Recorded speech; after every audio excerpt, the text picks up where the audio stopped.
ಒಂದು ಕಡೆ ಧರ್ಮಸ್ಥಳದಲ್ಲಿ ಅಸ್ಥಿಪಂಜರಗಳಿಗಾಗಿ ಎಸ್ಐಟಿ ಶೋಧವನ್ನು ನಡೆಸ್ತಾ ಇದೆ, ಮತ್ತೊಂದು ಕಡೆ ಧರ್ಮಸ್ಥಳದ ಹೆಸರನ್ನ ಕೆಡಿಸಲಾಗ್ತಾ ಇದೆ ಅಂತ ಆರೋಪಿಸಿ ರಾಜ್ಯದ ಹಲವೆಡೆ ಪ್ರತಿಭಟನೆಯನ್ನು ನಡೆಸಲಾಗ್ತಿದೆ. ಈವರೆಗೂ ನಡೆಸಿದಂತ ಉತ್ಖನನದಲ್ಲಿ ಏನೇನೂ ಸಿಕ್ಕಿಲ್ಲ.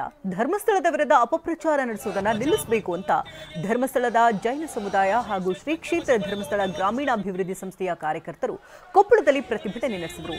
ಮುಸ್ಲಿಂ ಮಹಿಳೆಯರು ಕೂಡ ಇದರಲ್ಲಿ ಪಾಲ್ಗೊಂಡಿದ್ದರು.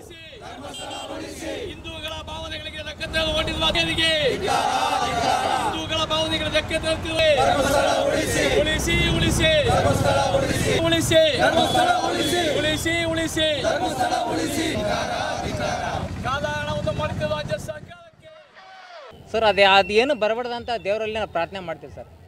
ಅದೇನು ಕೆಟ್ಟಗಳಕ ಬರಬಾರ್ದಂತ ಸುಳ್ಳ ಪೇಕ್ ಮಾಡ್ತಾ ಇದ್ದಾರೆ ಸರ್. ಇದೆಲ್ಲ ಯಾಕಂದ್ರೆ ಪ್ರತಿಯೊಬ್ಬರಿಗೆ ಹಿರಿಯ ನಾಗರಿಕ ವಿಕಲಚೇತನಿಗೆ ಪ್ರತಿಯೊಬ್ಬರಿಗೆ ಮುಡ್ಸಾಕತ್ತಾರೆ ಸರ್. ಎಲ್ಲರಿಗೆ ಕೊಡ್ತಾ ಇದ್ದಾರೆ. ಜಾತಿ ಭೇದ ಏನು ನೋಡ ಪ್ರತಿಯೊಬ್ಬರಿಗೂ ಮನೆ ಬಾಗಿಲಿಗೆ ಮುಡ್ತಾ ಇದ್ದೀವಿ ಸರ್. ಇವತ್ತು ನಾವು ಗೌರ್ಮೆಂಟಿಗೆ ನಾವು ಆಫೀಸ್ಗೆ ಹೋಗ್ತಾ ಇದ್ದೀವಿ ಬಾಗಿಲಿಗೆ, ಆದರೂ ನಮ್ಮ ಮನೆ ಬಾಗಿಲಿಗೆ ಪ್ರತಿಯೊಬ್ಬರು ಯಾರು ಬೆಡ್ ಮೇಲೆ ಅದಾರ, ಯಾರು ವೀಲ್ ಚೇರ್ ಮೇಲೆ ಅದಾರ, ಅವ್ರು ಮನೆಗೆ ಹುಡುಕಾಡಿ ಸೌಲಭ್ಯ ಕೊಡ್ತಾ ಇದ್ದಾರೆ ಸರ್.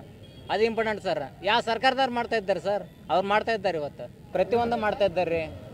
ಆದ್ರೆ ಅವ್ರು ನಾವು ಸಪೋರ್ಟ್ ನಿಲ್ತೀವಿ ನಮ್ಮ ಗುರುಗಳಿಗೆ. ಎಲ್ಲ ಸುಳ್ಳು ಸರ್, ಎಲ್ಲ ಸುಳ್ಳು ಸರ್. ಸರ್ ಅದೇನು